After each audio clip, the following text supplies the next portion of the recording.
Okay. This isn't very interesting if you're a master level player, but it's very interesting if you're not.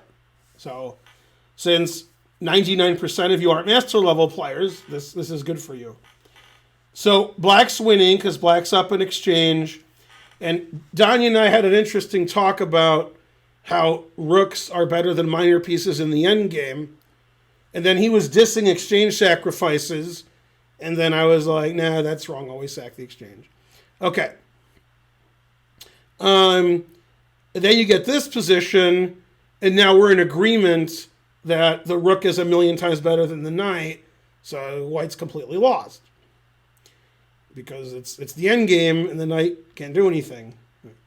Okay, so black's king was defending his g-pawn earlier, and he very nicely used his rook to defend his pawn, so his king could do the song about the sweet loving woman and do the song about the knife. Then he does the walk of life. And so that's what he did. King d7. And he's winning. So Jorden didn't want the king to go to d5. I agree.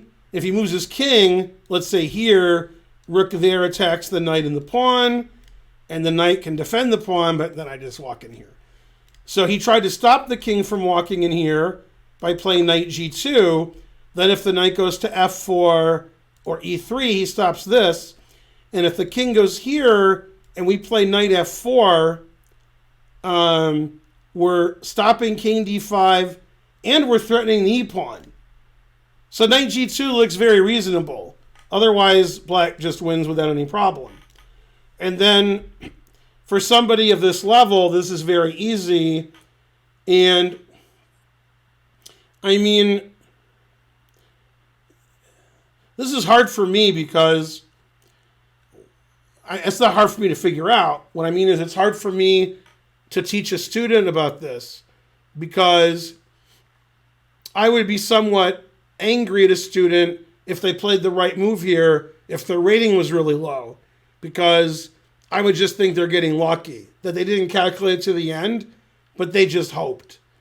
And, if you play a move and you like, I hope this wins, and then it does, I'm not going to give you credit when you're already winning. Now, if rook takes g2 was the only move, I can't really be negative about it. But every move wins. g5 wins, rook f1 wins, rook h1, every move wins. So when every move wins and you're up material, I don't like black playing rook takes g2 if they're a player that can't actually analyze to the end, which is most people. Obviously, if it's a GM, then it's easy. So, of course, he took, and that was it. Game ended. White resigned. So, if you take the rook, and the thing is, you're going to lose these two pawns. And when you lose these two pawns, you have to play king e3, getting the opposition. But the only way to do that is to take this pawn. Obviously, if you go directly to take the pawn, not only can you not play king e3 here, it's not your turn. If it was your turn, this move is the only drawing move. Although actually I'm lying because this move also draws. All right. It's important. Oh, wait, this move doesn't draw. Now I'm lying again. The first one wasn't a lie, so I was lying about lying. All right. This is the only drawing move is king e3. Obviously from g6, you can't play king e3. So what white has to do is go here and chill. And again, if you do this, you can't play king e3 because it's illegal and it's not your turn. So you have to play king here. And this is the best white can do. And you can't play king e3. So he just resigned after rook takes knight.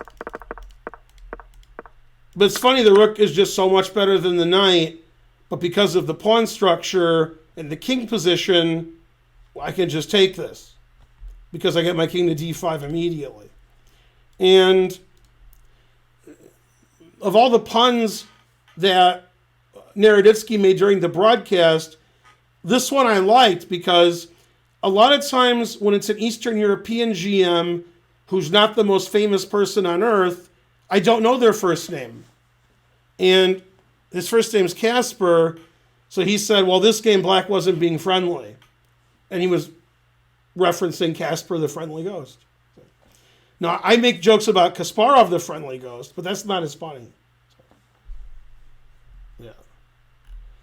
And then, it looks like he couldn't see the forest for the... Yeah. Resign like Nixon. That's right. Also, what? Big money, big money, big money. No whammy, stop. $9.99. Lying like a grandmaster, and I'm sitting. So that's weird. I'm sort of leaning back. Thanks, R.A. Kelly. My favorite R. Kelly. Yeah. You're an amazing teacher. Did I teach you how to spell your? Oh, snap.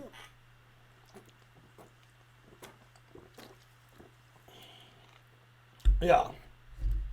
Very good. All the jokes are relevant. I like that.